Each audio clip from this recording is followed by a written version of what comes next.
Today I'm going to read you a story called A Bad Case of Stripes by David Shannon. Camilla Cream loved lima beans, but she never ate them. All of her friends hated lima beans, and she wanted to fit in. Camilla was always worried about what other people thought of her. Today she was fretting, even more than usual. It was the first day of school, and she couldn't decide what to wear. There were so many people to impress. She tried on 42 outfits, but none seemed quite right. She put on a pretty red dress and looked in the mirror. Then she screamed. Her mother ran into the room, and she screamed too. "Oh my heavens," she cried. "You're completely covered with stripes." This was certainly true. Camilla was striped from head to toe. She looked like a rainbow. Mrs. Cream felt Camilla's forehead. "Do you feel all right?" she asked. "I feel fine," Camilla answered. "But just look at me." "You get back in bed this instant," her mother ordered. "You're not going to school today." Camilla was relieved. She didn't want to miss the first day of school, but she was afraid of what the other kids would say. And she had no idea what to wear with those crazy stripes.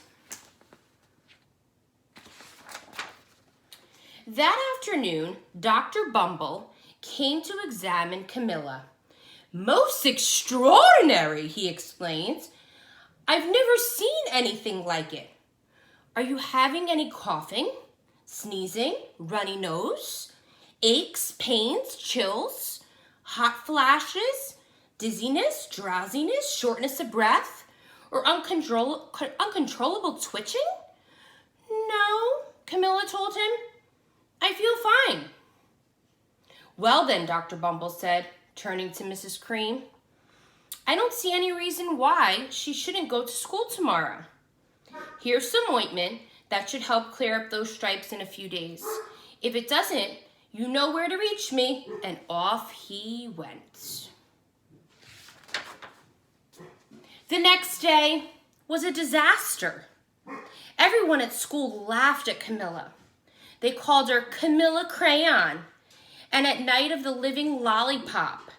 She tried her best to act as if everything were normal, but when the class said the Pledge of Allegiance, her stripes turned red, white, and blue, and she broke out in stars. The other kids thought this was great. One yelled out, "Let's see some purple polka dots." Sure enough, Camilla turned all purple polka dotty. Someone else shouted, "Checkerboard!" and a pattern of squares covered her skin. So soon everyone was calling out different shapes and colors, and poor Camilla was changing faster than you could change channels on a TV. That night, Mr. Harms, the school principal, called. "I'm sorry, Mrs. Cream," he said. "I'm going to have to ask you to keep Camilla home from school. She's just too much of a distraction. And I've been getting calls from the other parents. They're afraid those stripes may be contagious." Camilla was so embarrassed. She couldn't believe that 2 days ago, everyone liked her. Now, nobody wanted to be in the same room with her. Her father tried to make her feel better. "Is there anything I can get you, sweetheart?" he asked. "No, thank you," sighed Camilla. What she really wanted was a nice plate of lima beans. But she had been laughed at enough for one day.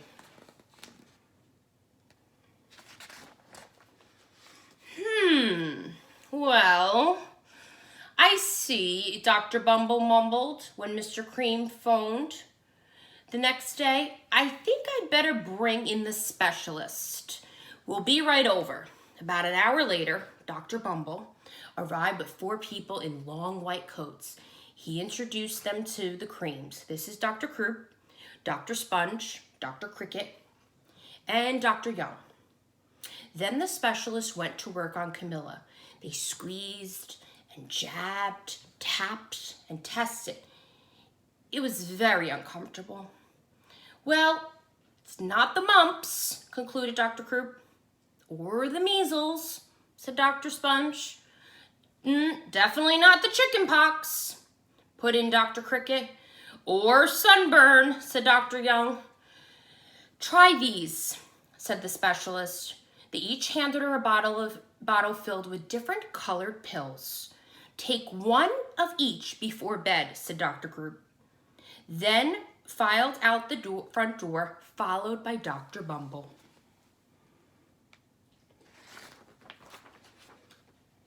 That night, Camilla took her medicine.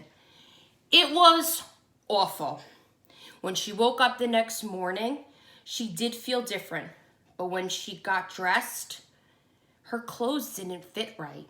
She looked in the mirror, and there, staring back at her, was a giant, multicolored pill with her face on it. Dr. Bumble rushed over as soon as Mrs. Cream called. But this time, instead of the specialist, he brought the experts. Dr. Gourd and Mr. Mellon were the finest scientific minds in the land. Once again, Camilla was poked and prodded, looked at and listened to. The experts wrote down lots of numbers.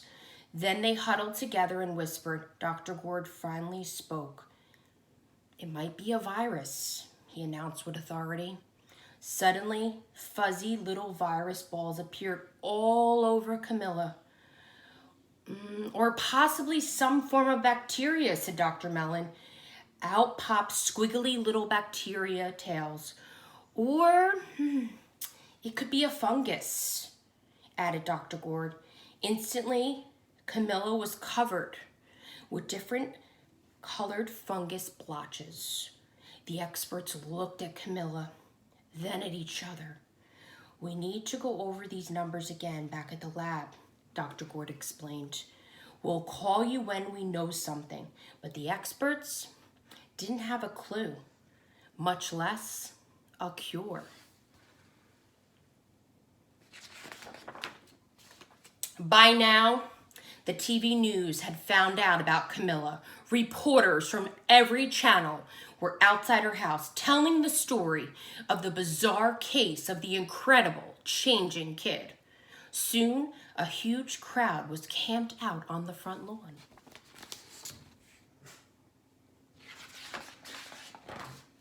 The Creams were swamped with all kinds of remedies from the psychologists, the allergists, the herbalists, the nutritionists, psychics, an old medicine man, a guru, and even a veterinarian. Each so-called cure only added to poor Camilla's strange appearance until it was hard to even recognize her. She sprouted roots and berries and crystals and feathers and long furry tail, but nothing worked.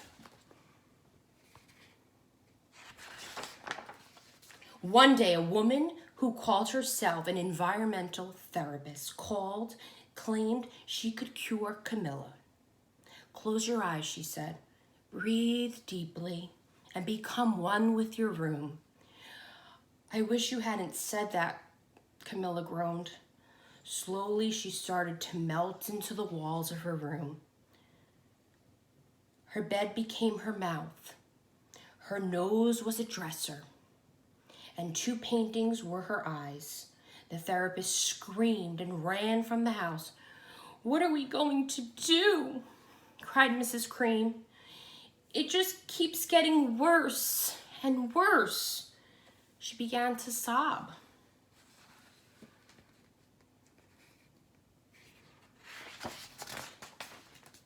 At that moment, Mr. Cream heard a quiet little knock at the front door. He opened it, and there stood an old woman who was just as plump and sweet as a strawberry. "Excuse me," she said brightly, "but I think I can help." She went into Camilla's room and looked around.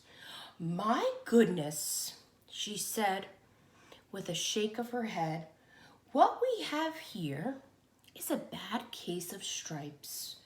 One of the worst I've ever seen." She pulled a container of small green beans from her bag. "Here," she said. "These might do the trick." "Are those magic beans?" asked Mrs. Cream. "Oh my, no," replied the kind old woman. "There's no such thing. These are just plain old lima beans. I'll bet you'd like some, wouldn't you?" she asked Camilla. Camilla wanted a big, heaping plate full of lima beans more than just about anything, but she was still afraid to admit it. "Oh, yuck," she said.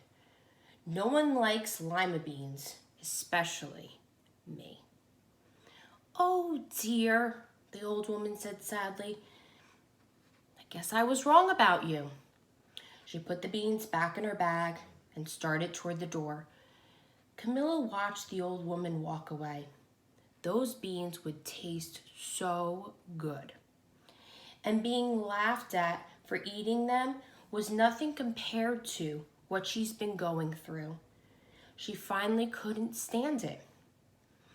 "Wait," she cried. "The truth is,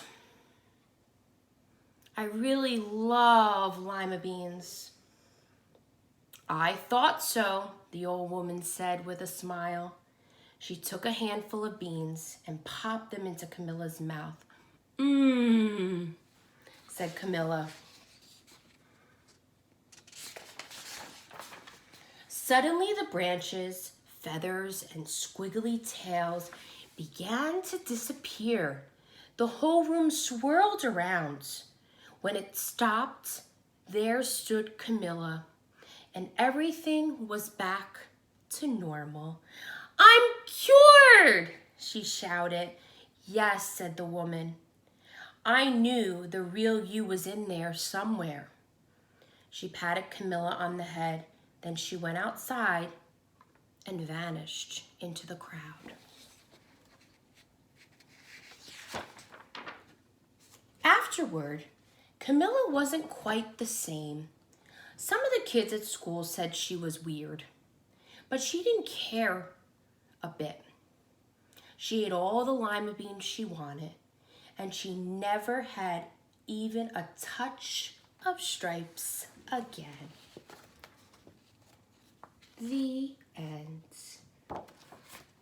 Hope you all enjoyed A Bad Case of Stripes.